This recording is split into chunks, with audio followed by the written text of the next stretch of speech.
Hello.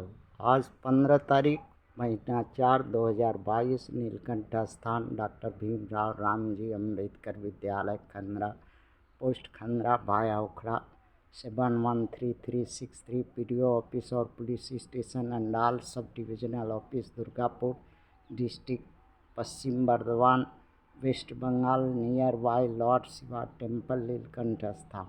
Today educational घुट्टी के तहत कक्षा 5 से लेकर के 12 तक कक्षा एक्सटर्नल कैंडिडेट वीकर सेक्शन के लिए है।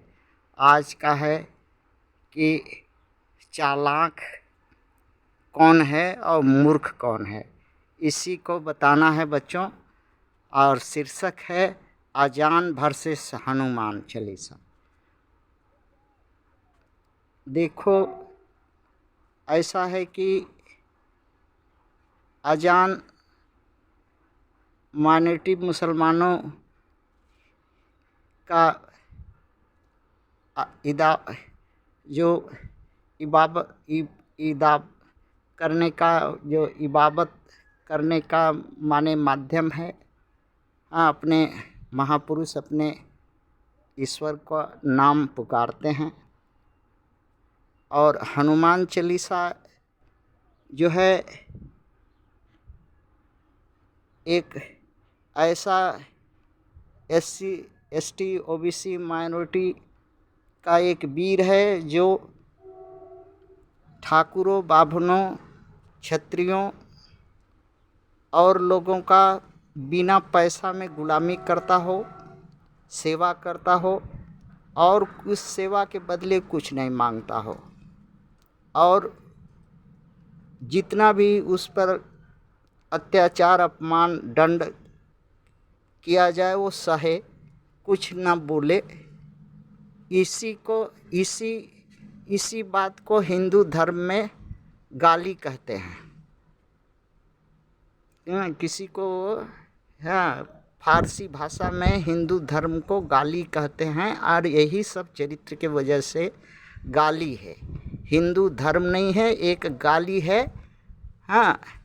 एक दोगलागिरी है। इसका अर्थ जो है, हनुमान का अर्थ होता है कि बिना पैसा का दास, जो चालाक न हो, मूर्ख हो, जिससे सारा काम कराया जा सके और उसके काम के बदले कोई मजदूरी न देना पड़े। और कुत्ता की तरफ पोंछ हिलाने वाला हो, जो है इस समय समाज में SC ST OBC के लोग हैं जो ब्राह्मण क्षत्रिय का बिना पैसा में गुलामी करते हैं और पोंछ हिलाते हैं, और हिंदू धर्म के नाम पर हिंदू बनते हैं। और जो भद्दी गाली है, एक गाली के रूप में ये मनु आर्य जो उनको संबोधित करते हैं, लेकिन समझते नहीं हैं, करते हैं, अपने आदत से लाचार हैं वो। अब इस फसाद का कारण क्या है, इसमें दोषी कौन है? दोषी भैया देखो, ST SC OBC का हनुमान है, दलित है, बिना पैसा का सेवक है, गुलाम है, जो भी दंड दे वो सह लेता है। कोई तरह का आज सदियों से वो जाति, वो समाज नहीं किया, न कर रहा है, ये है।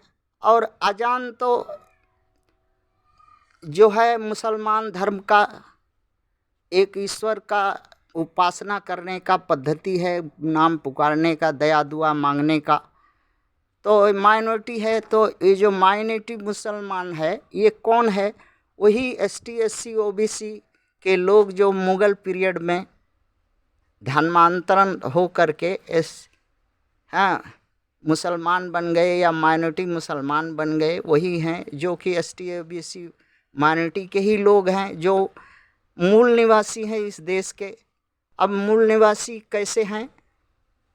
सिंधु घाटी सभ्यता की बात आती है तो 3,500 वर्ष पूर्व यहाँ पर एक सभ्यता थी जिसका नाम सिंधु घाटी सभ्यता थी। वहाँ के निवासी को मूल निवासी, आदिवासी कहते थे।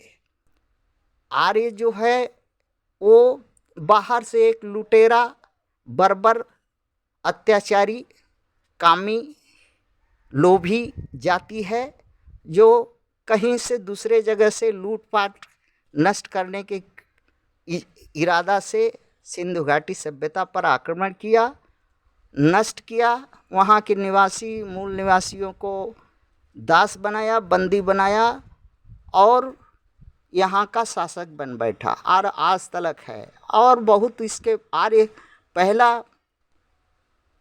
आक्रांता है जो विदेशी है, जो यहाँ से गया नहीं, बाकी और 6-7 आए आक्रांता जो चले गए, लेकिन यही एक आक्रांता है, प्रथम आक्रांता जो गया ही नहीं, सांप की तरह इस देश पर, इस सिंधु घाटी सभ्यता अर्थात भारत पर सांप की तरह फन बढ़ना फैला करके शासक बन बैठा।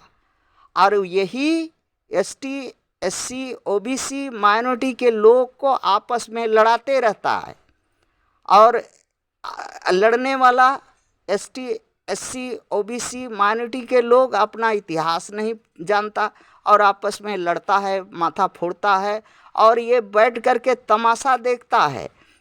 तमाशा देखता है और धीरे से लड़ा करके शासक बन करके इस देश में शासन करता है और दोनों के ऊपर में कोड़ा चलाता है और दोनों को फिर पीट करके ठीक करता है। क्योंकि सेना इसके हाथ में है, कोर्ट कचहरी इसके हाथ में है, सारा शासन प्रशासन इसके हाथ में है, सारा राजतंत्र इसके हाथ में है, सारा वैभव तंत्र इसके, भू संपदा इसके हाथ में है। ये 15% का लोग ही जो है इसी कटु चाल से, इसी मनुवादी चाल से क्षत्रिय ब्राह्मण इस देश पर राज करता है।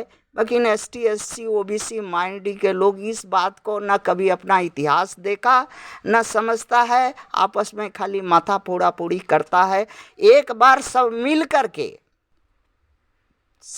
करके अगर खाली 15% ही अपना खाली माथा इनसे लड़ा दे तो 15 का माथा चूर हो जाएगा और राज भी वापस आ जाए। लेकिन खाली आपस में लड़ने का आदत बना लिया है नासमझी की वजह से। समझो, एक हो जाओ और इसका बाद धर्म युद्ध जो है देवासुर संग्राम के लिए तैयार हो जाओ और ये 15 मनोवादियों को दौड़ा करके गरम करके पिछवाड़े में दे दो। थैंक्स।